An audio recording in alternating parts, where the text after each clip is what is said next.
안녕하십니까. 성본입니다.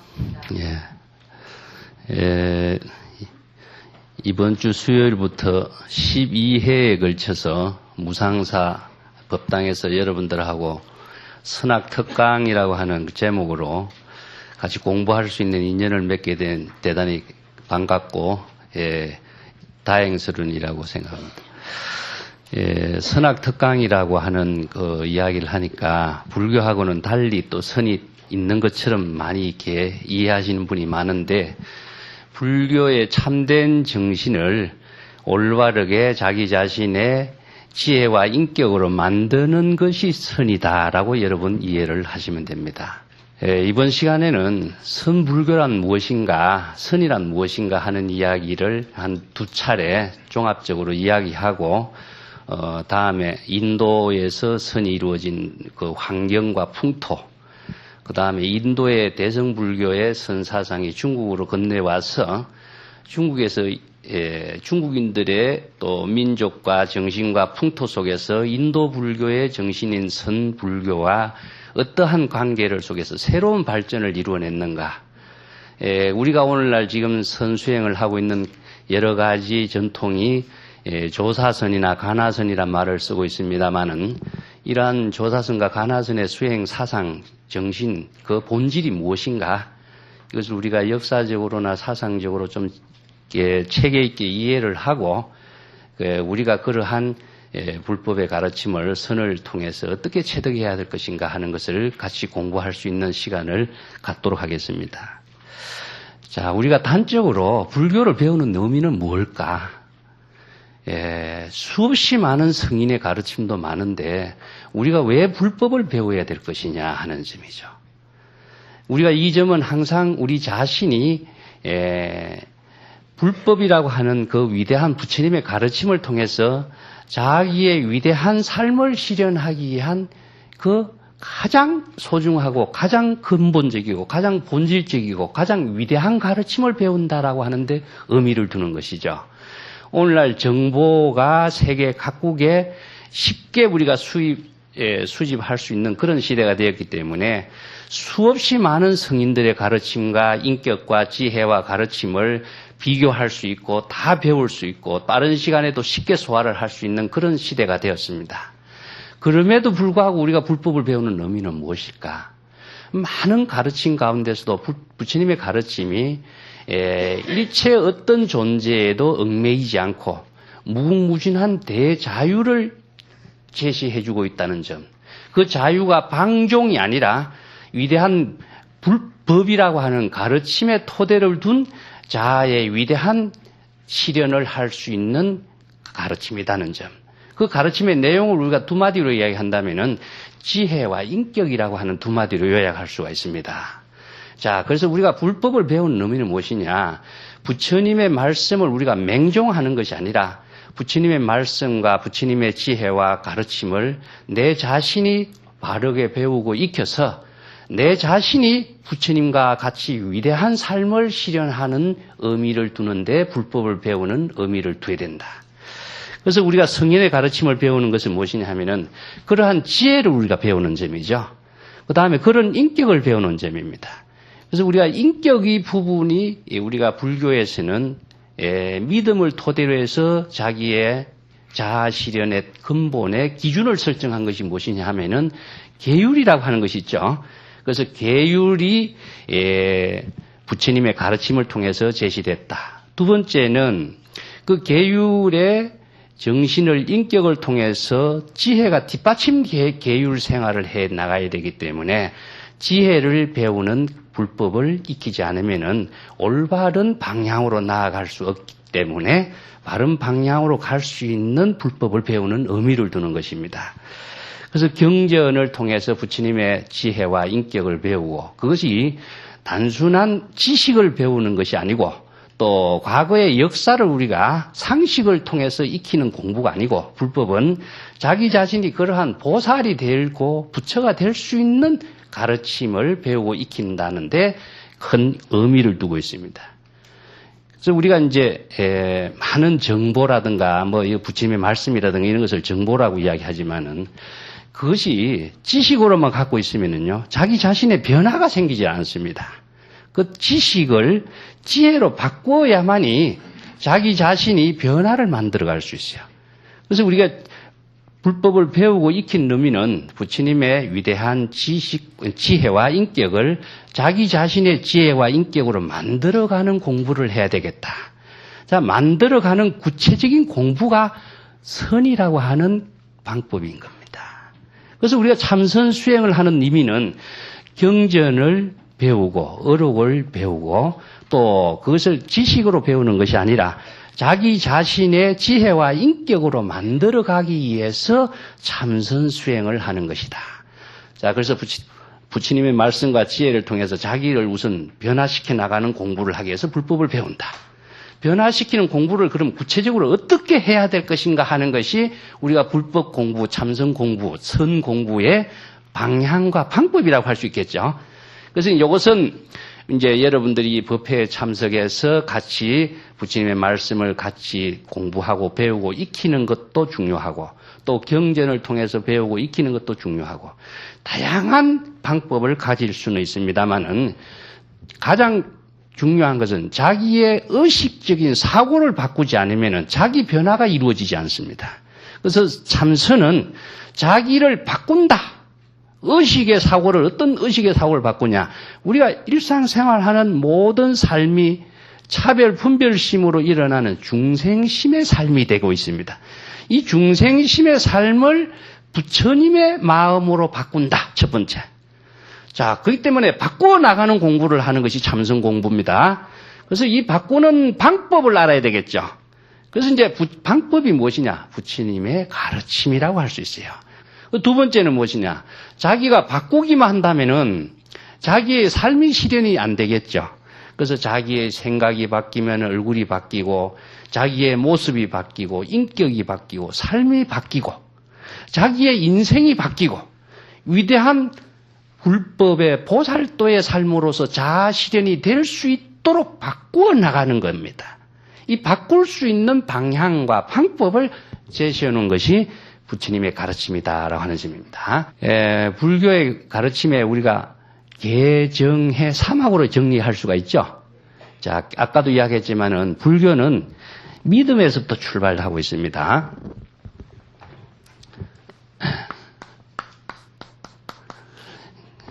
불교의 가장 출발점은 믿음입니다. 이 믿음이라고 하는 것은 어느 종교에도 믿음으로 출발되는 것인데 우리가 믿지 않으면은 그 길을 갈 수가 없게끔 돼 있죠.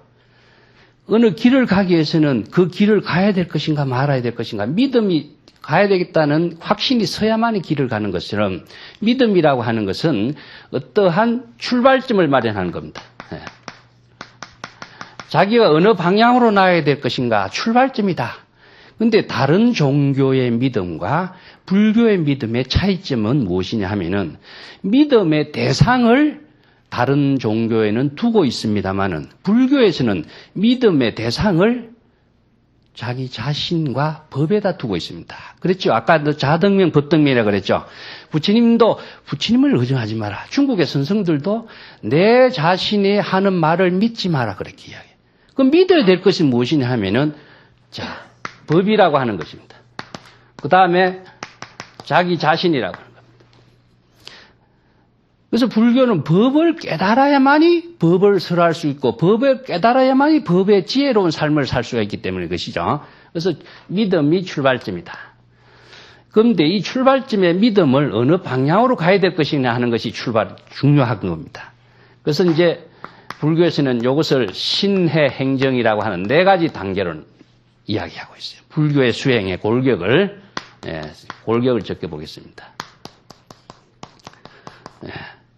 믿음은 자기의 자아 실현을 위한 출발점을 마련하는 것인데 어느 방향으로 어떻게 가야 될 것인가 하는 방향 제시가 무엇이냐 하면은 가르침입니다. 불교의 가르침인데 이 불교의 가르침이 무엇이냐 하면 전부 다 경전과 어록에서 제시하고 있는 가르침이 어느 방향으로 어떠한 방법으로서 이 법을 깨닫고 실행해야 하는가를 제시해 준 것이죠. 그래서 방향 방법을 모르고 길을 간다면 어떻게 되냐. 맹인에게 지팡이를 뺏고 그냥 길을 가게 하는 것과 똑같습니다. 그래서 이제 우리가 도라든가 중국의 사상에서는 도라는 말을 많이 쓰죠. 그래서 이제 법이라든가 이런 말을 많이 쓰는데 법이나 도라고 하는 것은 가는 방향의 길을 제시해 놓은 것이거든요. 그래서 이제 불도라든가 불법이라든가 이런 말을 쓰죠. 그래서 이제 부처가 되는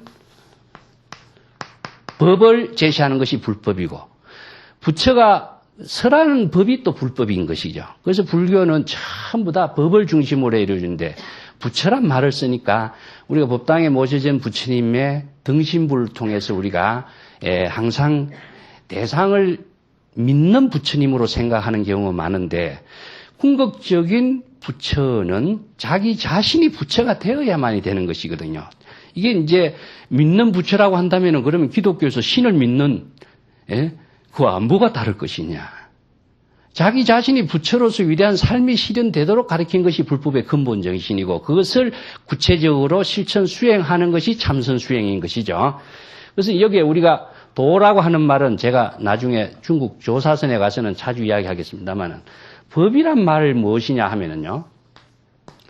물이 흘러가는 것이 법입니다.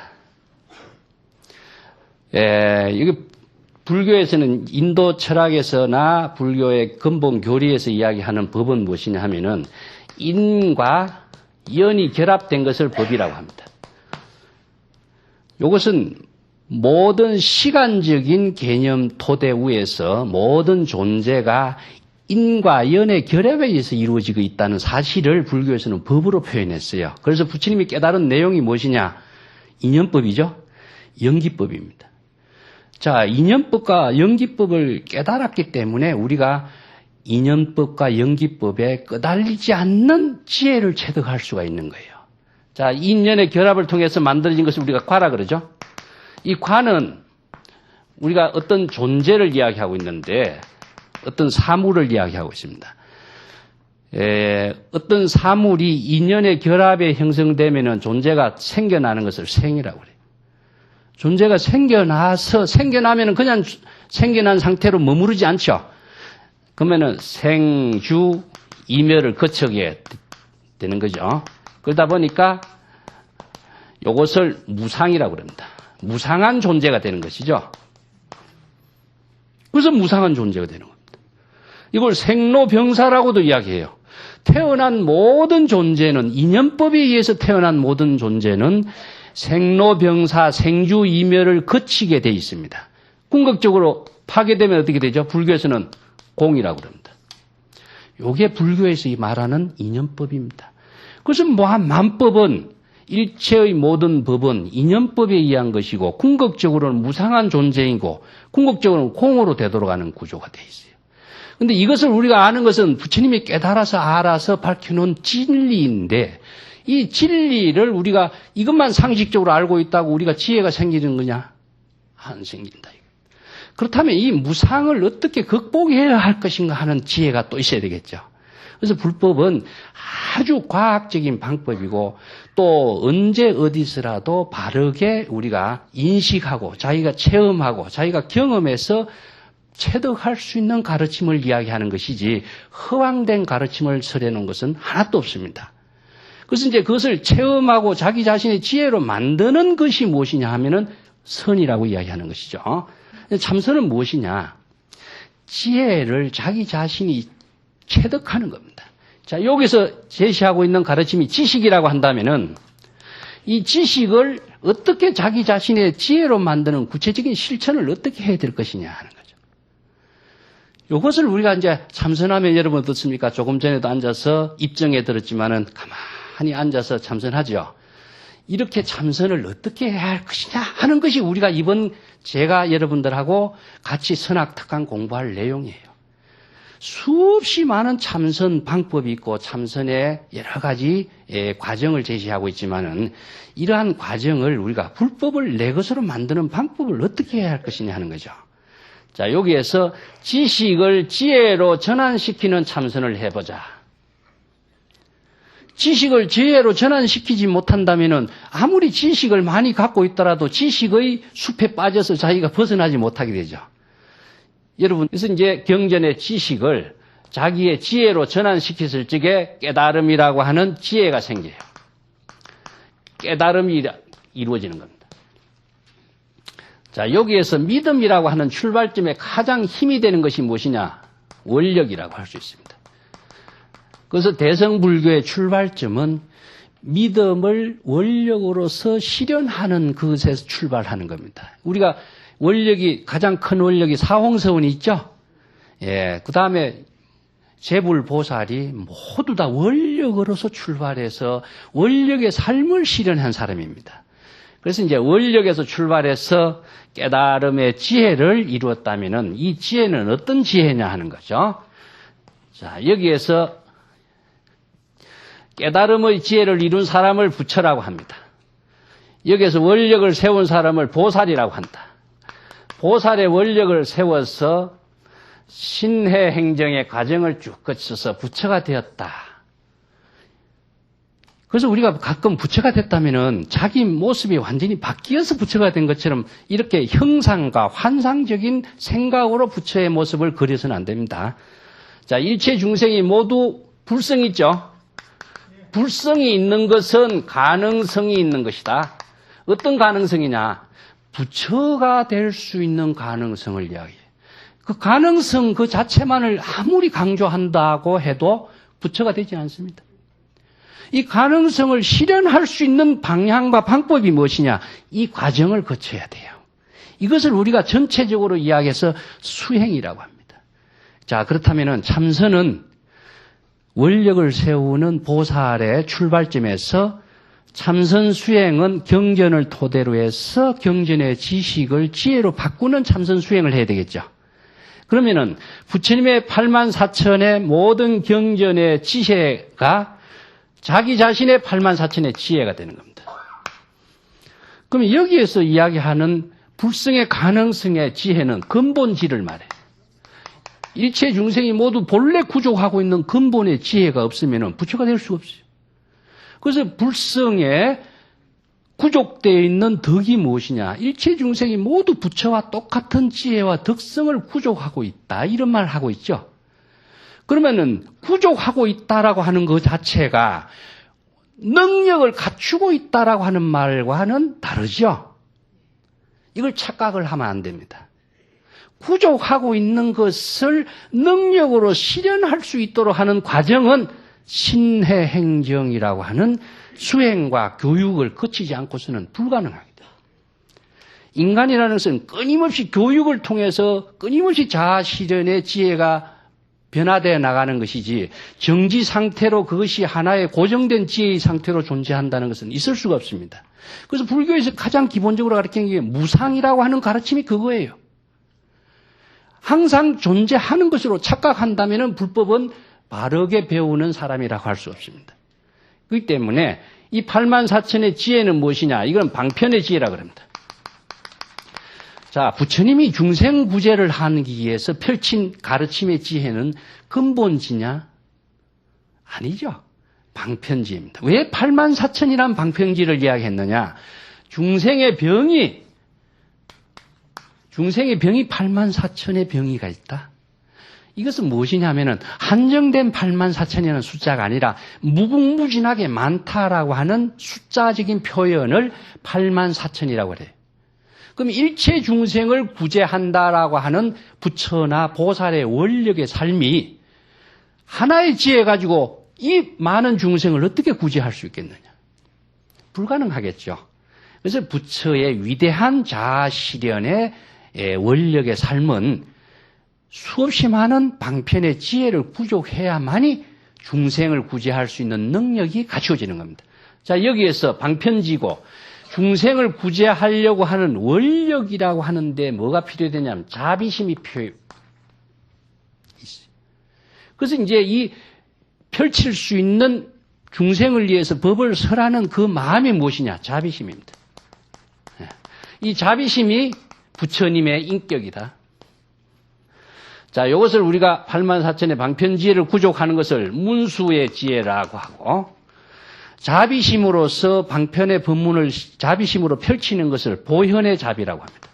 그래서 부처님이 구족해야 하는 능력이 무엇이냐? 문수의 지혜와 보현의 방편의 능력을 구족하는 것이 부처님이다. 이 구족하지 않고 부처님으로서 어떤 역할을 할 수 있어요? 지혜만 구족하고 자비가 없다면은 내 홀로 위대한 존재가 되고 아만 아상에 빠져버린 부처가 되겠죠. 그러면 부처가 아니라 중생이 또 돼버려요.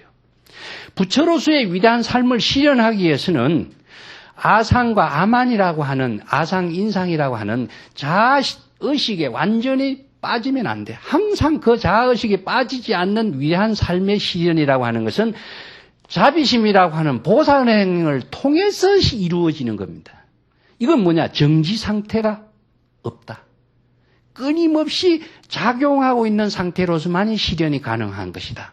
그 작용을 하지 않으면은 머물러 버린다면 어떻게 됩니까? 부처가 또 중생이 돼버리겠죠. 그래서 부처는 구체적으로 지혜를 구족하고 자비를 구족했지만은 이 지혜와 자비를 구체적인 자비심의 작용을 통해서 실현되지 않으면 안 되겠는데, 이 실현될 수 있도록 하는 그 길이 어떤 것이냐? 이게 중국의 조사선입니다. 조사선에서는 언제 하느냐? 부처와 지혜와 자비의 실현을 항상 지금 여기에서 자기의 일을 통해서 실현하다. 여기에서 가장 중요한 것은 지금과 여기라고 하는 시간과 공간입니다. 제가 이 지금 여기에 자기 일이라고 하는 이 하나의 말을 여러분들이 귀에 못이 박힐 정도로 자주 할 겁니다. 이것이 못이 박혀서 자연스럽게 여러분들이 생활이 되도록 해야만이 선의 생활이 되게 돼 있어요. 지금이라고 하는 것은 무엇입니까? 불교에서 시간을 이야기해요. 우리가 존재하고 있는 것은 어디에 존재하고 있느냐? 따져본다면은 지금 여기 존재합니다. 여러분들이 지금까지 과거에 살아온 것이 자기의 존재도 아니고 앞으로 살아갈 것이 자기의 존재도 아니에요. 그럼 이것은 시간의 축이고 이건 공간의 축이라고 할 수 있는데 여기에 지금 자기가 존재하고 있습니다. 이것을 이제 선다도에서는 한 번의 기회와 한 번의 만남에 의해서 우리의 삶이 실현되고 있다라고 이야기합니다. 그래서 이제 무상이라고 하는 삶의 극복, 시간과 공간에 대한 자아 존재의 의식적인 극복은 지금 여기에 자기 일을 선의 생활로 만들어 갈 때만이 가능해요. 이것을 자기의 선의 생활로 만들어 가지 못하면은 자기는 깨달음의 생활이 되는 것이 아니라 항상 지금 여기라고 하는 경계와 공간, 시간에 걸리고 경계에 걸리고 환경과 분위기에 끄달려서 자기의 깨달음의 생활이 실현 이루어지지 않게 되어 있거든요. 이렇게 하기 위해서 필요한 뒷받침이 무엇이냐? 부처의 지혜와 자비인 겁니다. 그래서 항상 선은 붓다의 지혜와 자비심을 지금 여기 자기의 일을 통해서 어떻게 실현해야 할 것이냐. 여기에서 선의 생활, 깨달음의 생활이 이루어지고 부처가 되기도 하고 중생이 되는 자기의 하나의 기준이 되어버려요. 그래서 부처가 되기 위한 가르침의 불교에서는 오늘은 기본적으로 뭘 우리가 익혀야 될 것이냐. 이것은 수행 구조였습니다만은 세 가지로 제가 정리를 하겠습니다. 여러분들이 개정의 사막이라고 해서 너무나 잘 아시죠? 이것을 한번 불교 수행의 요체를 어떻게 해야 될 것인가 하는 걸 정리해 보겠습니다.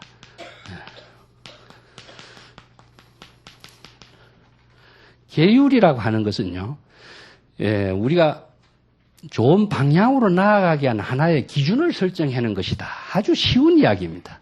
그래서 불교에서 계율은 두 가지의 방향을 제시해주고 있어요. 하나는 시라라고 하는 것이 있고, 시라라고 하는 것은 자기 자신을 좋은 방향으로 나아가도록 해주는 기본이 되는 겁니다. 이제 여러분들이 잘 알고 있는 5개, 10개가 있죠? 그 다음에 보살계 48개, 비구, 비구니계, 이런 이제 출가자에 따라서 제가자에 따라서 계율의 종류와 내용이 달리 되어 있는 것은 자기의 수행자와 일상생활하는 가운데서도 계율의 정신과 사상을 토대로 해서 부처와 보살의 위대한 삶을 잘 실현할 수 있는 그러한 실천 덕목을 제시해 놓은 거예요. 가장 기본적인 것이 5계 10계인데 5계의 가장 기본은 무엇이냐면은 남해보다도 불교에는 자기 자신의 좋은 삶이 되도록 하는 방향 설정을 해주고 있어요. 그 다음에 비나야라고 하는 건데 이것은 유리라고 하는 것이죠. 시라라고 하는 것은 개고 비나야는 유리인데 두 가지의 언어가 합쳐져서 개유리라고 그래요. 율은 무엇이냐 하면은 자기 자신도 좋은 삶이 되고 더불어 남도 좋은 삶이 되도록 하는 거예요. 자, 우리가 교통법규를 지킨다라고 하는 것은 무엇이죠? 자기 자신도 안전한 생활이 되고 남에게도 안전한 생활이 되는 거나 마찬가지입니다. 그런데 이 계와 율을 다 제시한 이유는 좋은 삶의 방향을 제시해주고 있는 것이다. 그런데 계를 받지 않는 사람은요, 이 방향과 방법에 대한 기준이 없어지기 때문에 좋은 삶이 실현되기 어려워요. 그래서 우리가 종교에 입문을 하건 하면은 3기계, 불법성 3보에 기하고 또 5계 10계를 받고 보살계를 받고 하는 이유가 자, 불법성 3보라고 하는 것은 자기의 위대한 삶의 방향을 제시해주고 있는 가르침에 기하는 것이고 또 5계 10계라고 하는 것은 자기의 위대한 인격을 만들어가는 가치 기준을 설정하는 가르침이고 이것을 자기 몸으로 완전히 익혀야만이 자기 자신이 불법의 지혜로서 좋은 방향과 방법을 만들어가요. 그래서 계율을 받으면 뭐가 생기냐면은 조금 어려운 말로서 계체란 말이 있습니다. 계체. 계율을 지키려고 하는 윤리, 도덕의 가치의 정신이 형성돼요. 계율을 받지 않는 사람은 그런 것이 만들어지지 않죠. 그런데 계율을 수계를 한 사람은 내가 5계, 10계 부처님의 가르침에 3기 2계를 받은 사람이 이런 행위를 해서 되겠느냐. 가치 기준이 설정되죠. 그렇기 때문에 이것을 자기의 인격을 만들어 갈 수 있는 힘이 이루어지는 겁니다. 이게 개체가 되는 거예요. 이 힘이 만들어짐으로 해서 자기가 나쁜 쪽에서부터 좋은 쪽으로의 삶이 항상 만들어 갈 수 있는 가치의 능력이 형성돼요.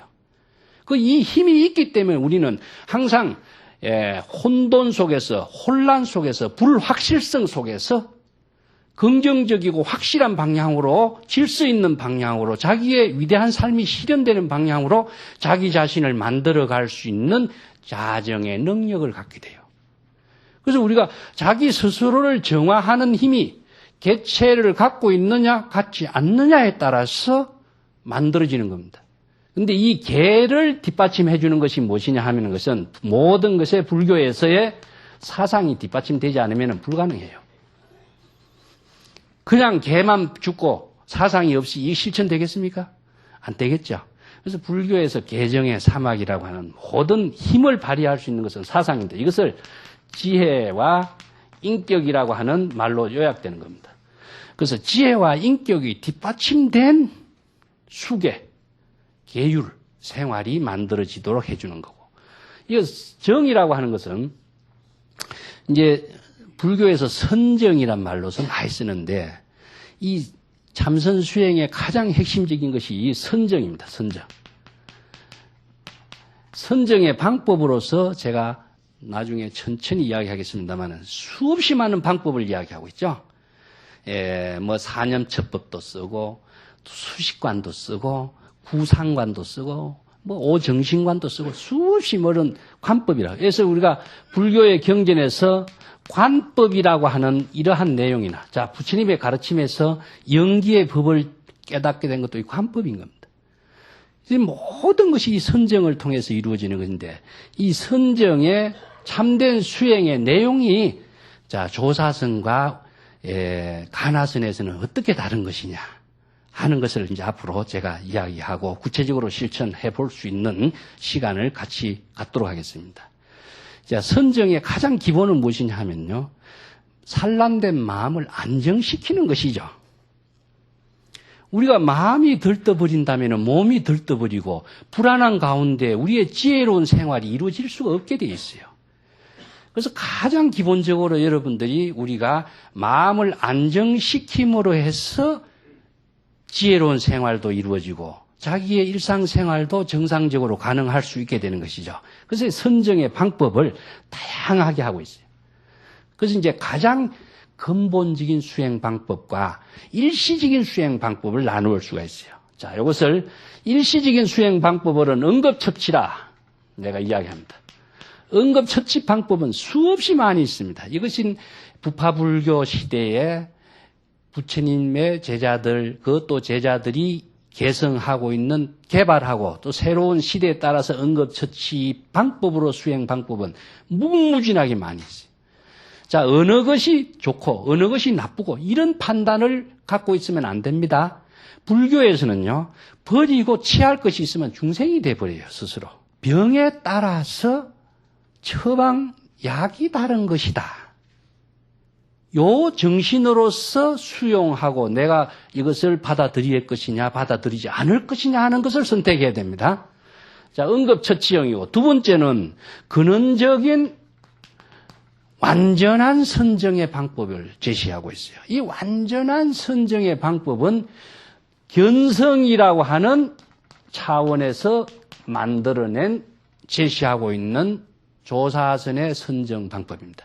그래서 우리가 선불교 하면은 인도 불교의 수없이 다양한 선을 이야기하지 않고 중국의 조사들이 완성한 선불교를 이야기하는데, 그 완전한 선정, 근원적인 선정, 응급처치의 선정이 아니라 불성을 깨닫고 불성의 지혜를 전개하는 선정의 방법과 실천을 제시한 것이 견성이라는 말입니다. 제가 견성이란 말이 오해가 많고 어렵기 때문에 다음에 구체적으로 자세하게 이야기할 겁니다. 이게 왜 그러냐면요, 이 언어가 이해를 잘못되고 오해를 하는 경우가 불교는 너무나 많습니다. 견성, 성불, 불림, 문자, 교회, 별전, 이 말 한마디 한마디를 우리가 정확하게 이해하고 실천하는 사람이 얼만큼 되느냐. 자기 마음대로 해석하고 남에게 자기가 이해한 그릇만큼 전달하다 보니까 그게 따른 부작용이 한국 불교에 더 큰 상처를 남겨두고 있다고 나는 보고 있습니다. 그래서 정확한 언어 이해를 하고 정확한 사상과 지혜를 뒷받침된 실천 방향과 방법을 제시해야 된다는 점입니다. 자, 여기에서 선정과 지혜와 계율은 세 가지가 분리할 수가 없습니다. 그래서 이 지혜를 체득하는 방법이 아주 또 중요하거든요. 이 지혜를 불교에서는요, 자기 자신만을 위한 지혜는 불교의 정신에서 의미가 없습니다. 그래서 이 지혜를 체득하는 것은 일체 중생을 위해서 지혜를 체득한다. 아까 84,000 지혜 얘기했죠. 자, 불보살의 원력이라고 하는 것은 위대한 보살도의 정신은 일체 중생에게 해양하는 원력이거든요. 그 해양의 정신이 자비심으로 해양되는 것이거든요. 그렇기 때문에 이 지혜를 체득하는 수행 또한 원력의 토대를 둔 지혜를 체득해야 돼요. 그래서 일체 중생을 위한 지혜가 돼야 된다. 그 다음에 이 지혜를 우리가 어떻게 체득할 것인가. 아까도 이야기했지만 가르침의, 경전의 가르침과 어록의 가르침의 토대를 둔 지혜를 체득해야 된다. 이게 내 멋대로 지혜 같으면 불법인지 아닌지 이것이 의미가 없어지게 되겠죠. 그래서 불법의 가르침이라고 하는 것은 나중에 반야의 지혜를 토대로 한 불법의 완전한 가르침의 지혜를 체득하는 것을 제가 누차 설명을 하겠습니다. 이 반야의 지혜를 토대하지 않는 지혜는 지혜인 것처럼 보이지만은 올바른 지혜가 아니에요. 이건 악지혜가 돼요. 악지혜라고 하는 것은 자기 나름대로 판단하는 지혜인 것이지 올바른 지혜가 아닌 것이죠. 그래서 우리가 법이라고 하는 것은 지혜를 토대로 한 것인데 여법함이란 말을 씁니다. 여법함이라고 하는 것은 지혜를 토대로 돼서 여법한 수행, 또 여법한 교화, 여법한 생활이 돼야 되겠죠. 그렇다면은 이 법이 뒷받침되고 있는 것이 무엇이냐? 반야의 지혜인 것이거든요. 이 반야의 지혜를 불법의 사상 체계를 완전하고 정확하게 소화를 시키지 못한다면은 자기 나름대로 생각하는 것이 그런 지혜라고 이야기하는 것은 큰 착각이 되는 거예요. 근데 지식을 갖고 아르마리 분별심을 갖고 지혜라고 하는 이런 경우가 불교에서는 너무나 많습니다. 언어적으로도 그런 것이 많이 나타나고 있거든요. 그래서 아까 조금 전에 이야기했지만 교를 버리고 선을 나아간다. 이것은 지혜라고 생각하지만 그것은 중생이 또 다른 중생심으로 나아가도록 하는 가르침이거든요. 이런 것이 잘못된 가르침이 지혜의 가르침이고 불법의 가르침인 것처럼 많이 지금 팽배되어 있다. 이건 뭐냐? 판단의 기준이 없는 사람이 자기가 이해한 만큼만 잘못된 것인 줄 모르고 이야기를 하니까 그 다른 부작용이 한국의 선불교에 지금 너무나 많습니다. 그래서 이제 이 문제를 우리가 바로 이해해야 된다. 그래서 부처님이 이 지혜를 체득한 데는 무엇이냐? 오명을 밝혀야 된다 그랬습니다. 부처님이 84,000 지혜를 체득한다라고 하는 것이 그냥 체득됐겠습니까? 그리고 또 하나 문제는 가만히 선정 수행하고 나서 한 소식 탁 깨치면은 이 84,000 지혜가 한꺼번에 다 체득된다고 하는 착각을 갖고 있습니다. 이거는 정말 잘못된 말이거든요. 여러분 그런 착각에 빠져들면 절대로 안 됩니다. 두 번째는 인명학이라고 그래요. 인명학이란 논리학입니다. 불교 논리학이 세계에서 가장 뛰어난 논리학을 갖고 있는데 이 논리학이 부처님의 법문에서부터 시작됐어요. 논리학의 참된 의미는 무엇이냐? 진실과 거짓을 판단할 수 있는 능력이 논리학이 필요한 겁니다. 그러면 이 말도 옳고 이 말도 옳다면은 정법이라는 말을 쓸 필요는 뭐 있느냐? 그렇지 않습니까? 그럼 굳이 불법이란 말을 쓸 이유가 뭐 있느냐? 중국의 선성들이 생명을 걸고 부처님의 해명을 개성한다 하면서 정법 안장을 강조했는데 그런 말 쓸 이유가 없다 이겁니다. 이것도 옳고 저것도 옳다면은. 이것은 무엇이냐? 지혜가 뒷받침되지 않는 가르침은 쓸모없는 지혜인 겁니다. 그래서 이게 논리학에 통달했다. 세 번째는 무엇이냐 하면요. 의방학이라고 의학입니다. 의학. 부처님의 그 당시에 부처님과 같이 유명한 의사 지바카라고 하는 의사가 있습니다. 경전에도 가끔 등장하고 있는데 그 지바카는 중국의 화타처럼 인도에서 명의 중에 명의에 들어갔는데 부처님이 그런 말을 해요. 당신은 중생의 육체의 병을 고치는 의사요. 나는 중생의 마음의 병을 고치는 의사다. 자, 부처님이 중생의 육체의 병을 고친 병보다도 근원적인 마음의 병을 고치는 것이 근본적인 의사가 되는 겁니다. 이 때문에 그런데도 불구하고 인간의 생로병사로 이어지는 육체, 지수화풍으로 이어지는 인간의 몸, 인간의 마음으로 일어나는 중생의 병, 이 모두를 부처님은 다 통달했습니다. 그렇기 때문에 어떤 중생이 와더라도 어떤 병이라도 부처님이 설법을 통해서 병을 치료하고 진단하고 바른 처방을 내릴 수 있는 능력을 갖추게 됐다. 이것이 부처님의 지혜인 것이지. 그 지혜가 없이 환자 있으면 넌 의사에게 가라. 이렇게 한 적 없어요. 그 다음에 무엇이냐? 기술에 중생들의 일상생활하는 생활 도구의 모든 기구에 통달했다. 일상생활하는 뭐 농사를 짓는 거, 식사를 하는 도구, 이런 생활 도구에까지 모두 다 통달했다. 다섯 번째는 무엇이냐? 내명이라고 해서 불교의 진리를 통달했다. 그래서 우리는 부처님의 해명을 개성한다라고 하는 것은 시절 인연에 맞는 불보살의 역할을 할 수 있는 사람이 되도록 해야 되는 것이죠. 그러면 시절 인연이라는 건 뭐겠습니까? 아까도 이야기했지만은 시간과 공간, 지금 여기에 우리의 삶을 실현하고 지금 여기에 부처와 보살의 삶을 실현할 수 있는 자신이 되어야 돼요. 그런 능력을 갖추지 못한다면은 자기가 지금 여기에 부처나 보살로서 삶을 실현할 수 있겠느냐? 그래서 불법 공부를 우리가 어떻게 해야 될 것이냐 하는 것이 자명하게 나오겠죠.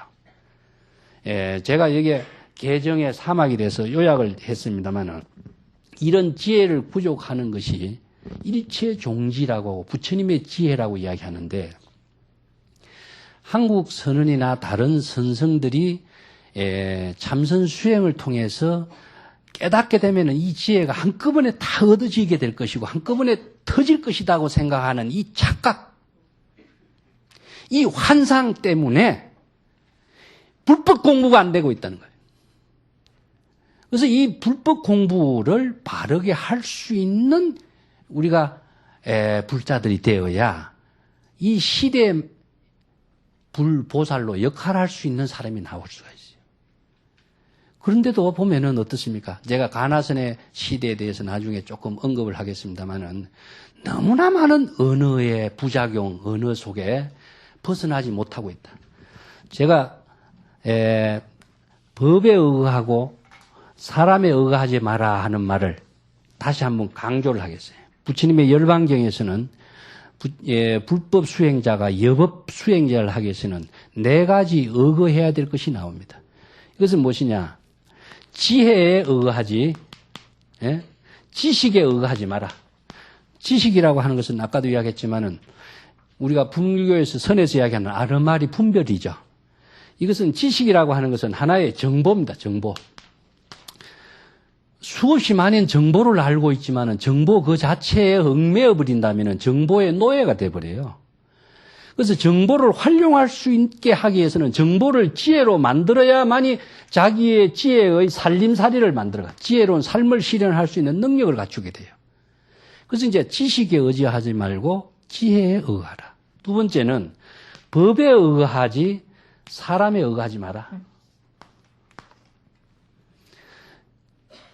부처님이 뭐라고 했습니까? 나를 의지하지 마라 그랬죠. 사람에 의거하면은 절대 안 됩니다. 항상 우리가 의거해야 할 기준은 무엇이냐? 법이라고 하는 점입니다. 그런데 한국 불교의 모습은 무엇이었습니까? 사람에 의거하고 있다 보니까 경전과 어록은 지금 완전히 서고에 제껴두고 있어요. 누구 말씀이 그냥 가장 지금 교주가 되고 교조의 역할이 됐어요. 자, 그렇다면은 한국 불교가 바른 방향으로 갈 수 있겠느냐? 그래서 이 문제를 우리가 불법의 바른 방향, 바른 수행, 바른 실천, 바른 부처와 보살에서의 역할을 어떻게 해야 할 것인가 하는 그 공부를 우리가 바르게 한번 배워보자. 저는 좀 비판적으로 이야기해요. 왜 비판적으로 이야기했냐면은 비판이라고 하는 것은 비난하고 다른 겁니다. 비난이라고 하는 것은 내가 중생이 되고 남을 비난하고 인격을 비난하는 것이지만 나는 바른 법의 진위를 판단하기 위해서 비판을 하는 겁니다. 그래서 여러분들과 오늘은 이것으로 마치고 또 다음 수요일 시간부터 교재와 제가 가끔 칠판을 판석을 해가면서 우리가 부처님의 말씀을 같이 바르게 실천 수행할 수 있는 기회를 함께 인연을 함께 나눌 수 있도록 하겠습니다. 감사합니다.